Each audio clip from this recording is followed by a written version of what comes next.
ഈശോമിശിഹായ്ക്ക് സ്തുതിയായിരിക്കട്ടെ. എല്ലാവർക്കും അനുദിന മന്നയിലേക്ക് സ്വാഗതം.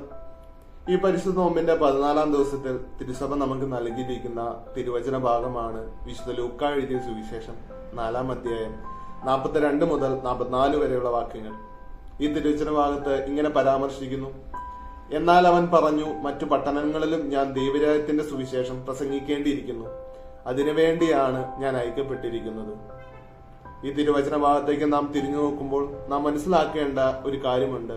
എന്താണ് സുവിശേഷം, അല്ലെങ്കിൽ സുവിശേഷത്തിന്റെ പ്രാധാന്യം എന്തെന്ന്.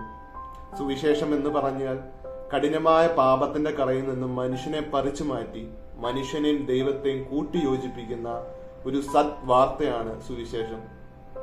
ഈ സുവിശേഷത്തെ നാം മുറുകെ പിടിച്ചുകൊണ്ട് ഈ പരിശുദ്ധ നോമ്പിന്റെ കാലത്തിൽ നാം തന്നെ ഒരു സുവിശേഷമായി മാറുകയും ആ സുവിശേഷത്തിന്റെ സുഗന്ധം മറ്റുള്ളവരിലേക്ക് ഏത് ദുഃഖത്തിലും ഏത് സന്തോഷത്തിലും പകർന്നു നൽകാൻ നമ്മളെ കൊണ്ട് സാധിക്കട്ടെ.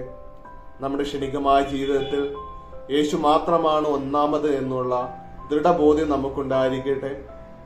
എല്ലാവർക്കും ഈ പരിശുദ്ധ നോമ്പിന്റെ എല്ലാവിധ ആശംസകളും നേരുന്നു. നന്ദി.